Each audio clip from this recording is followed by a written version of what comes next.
স্বামীর সাথে যখন ঝামেলা চলছিল তখন অনেকে বলেছিল স্বামীর সাথে বনিবানা না হলে ছেড়ে দাও, এর চেয়ে কত ভালো ছেলে পাবে, কারণ তোমার চাকরি আছে। আমিও ভেবে দেখেছিলাম তাই তো, কিন্তু বাস্তবতাটা পুরোটাই উল্টো।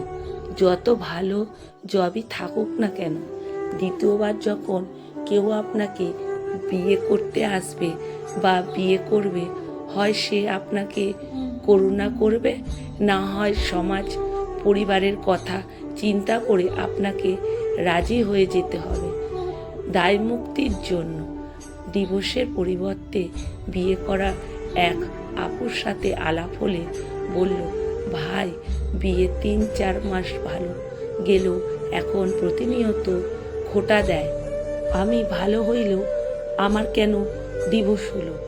আমি খারাপ, নষ্ট, বদমেজাজি ইত্যাদি।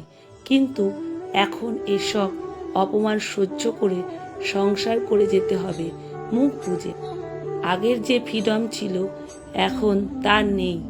মনের দিক থেকে বড় হয়ে আর থাকতে পারি না।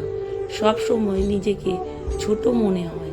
দ্বিতীয় পুরুষের ছোঁয়ায় প্রথম স্বামীর অনুভূতিগুলো মনে পড়ার মতো এত বাজে অভিজ্ঞতা যেন কারণ না হয়। স্বামী স্ত্রীর সম্পর্কে ভুল বোঝাবুঝি হলে নিজেরাই মিটিয়ে ফেলুন।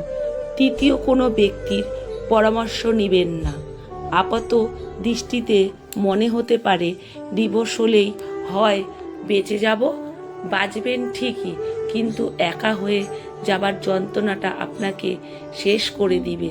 সাথে কোথাও চলাফেরা করতে গেলে নিজের হীনমন্যতা আর মানুষের আলগা করুণায় আপনার জীবন তখন আরও অতিষ্ঠ হয়ে যাবে। তাছাড়া প্রথম মানুষটির মতো ভালোবাসা, সম্মান আর কোথাও পাবেন না। পরামর্শ একটাই, স্বামী স্ত্রীর সম্পর্কের ভুল বোঝাবুঝিটা হলে নিজেদের মধ্যেই সমাধান করুন।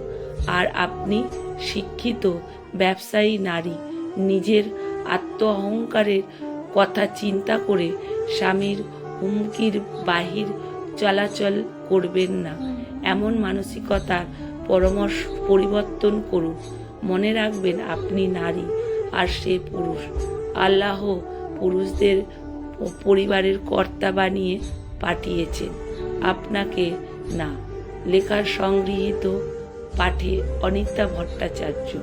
ভিডিওটা যদি আপনাদের ভালো লেগে থাকে বন্ধুরা প্রচুর শেয়ার করবেন। নমস্কার রইল আমার আপনাদের।